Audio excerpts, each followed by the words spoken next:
Η ομοιότητά της με την Τζένιφερ Λόπες δεν είναι κάτι που γίνεται αντικείμενο σχολιασμού για πρώτη φορά. Πρόκειται για την Ασημίνα Τζάθα, που πιστεύει ότι η ομοιότητα αυτή θα τη βοηθήσει στην καριέρα της ως ηθοποιός και σκηνοθέτης.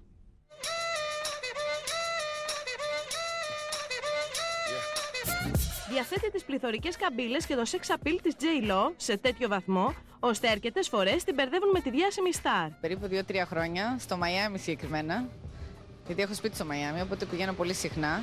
Και έτυχε εκείνη την περίοδο να είναι και η Τζένιφερ Λόπες στο Μαϊάμι, στο ξενοδοχείο Ντέλανο. Έτρωγα μεσημεριανό και εντάξει, όταν φορές γυαλιά.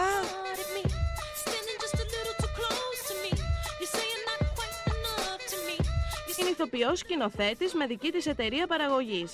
Γνωρίζει καλά τα τερτύπια του χώρου, ενώ αυτή τη στιγμή την έχει απορροφήσει η συγγραφή ενός σεναρίου, στο οποίο, όπως εξηγεί, θα ήθελε να συμπροταγωνιστήσει με τη διάσημη σωσία της. Γράφω μια ταινία μεγάλου μήκους που έχει σχέση με τον Τίμιο Σταυρό.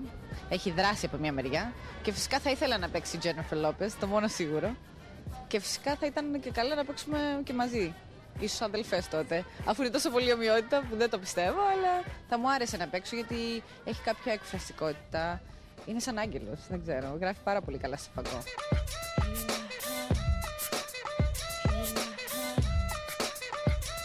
Εκείνη, παρόλα αυτά, δεν πιστεύει ότι μοιάζει με την Τζένιφερ Λόπες. Όμως, όπως η ίδια λέει, κάποιες φορές είναι καλό για εμπορικούς λόγους να σε ταυτίζουν με κάποιο διάσημο. Σε μία άλλη περίπτωση της πρόσφεραν δουλειά ως σωσία της Μαράια Κάρεϊ. Καλό είναι ότι μοιάζει σε κάποιο Hollywood star. Λόγω Ελληνοαμερικανίδα και εγώ βοηθάει καμιά φορά. Τα σχέδια της Ασημίνας Τζάθα είναι πολλά, ενώ φαίνεται να εξελίσσει την καριέρα της μεταξύ Ελλάδας και Αμερικής. Και συγκεκριμένα μιλάμε για μια πολύ μεγάλη θεατρική παραγωγή, το Zorba the Greek, με επώνυμα άτομα εκεί.